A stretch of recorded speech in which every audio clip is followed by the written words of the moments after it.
अयोध्या के राज्याभिषेक के कुछ वर्ष बाद एक रात श्रीराम को एक विचित्र सपना आया।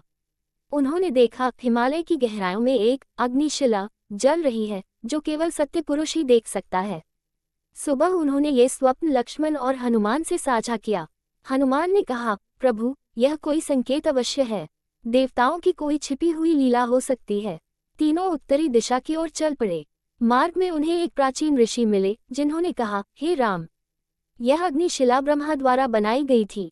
जो इस शिला को पा लेता है उसे समय के रहस्य का ज्ञान होता है, परंतु इसे पाने के लिए मन का पूर्ण पवित्र होना आवश्यक है। तीनों ने तपस्या की। 7 दिन बाद गुफा का द्वार स्वयं खुल गया। भीतर अग्नि की लपटों के बीच लाल रत्न सी शिला जल रही थी। लक्ष्मण ने आगे बढ़कर उसे छूना चाहा, तभी शिला से तेज आवाज गूंजी, जिसके हृदय में एक भी छल है वह राख बन जाएगा। लक्ष्मण पीछे हटे, पर तभी हनुमान आगे बढ़े। उनके स्पर्श से अग्नि शांत हो गई और शिला से एक तेजस्वी प्रकाश निकला।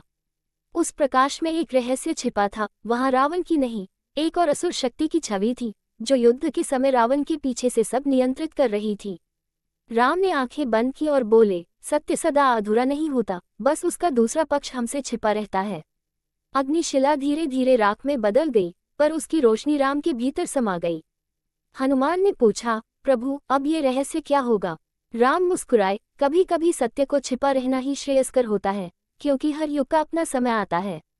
उस दिन से अग्निशिला का रहस्य केवल त्रेतायुग के इतिहास में गूंजता रह गया।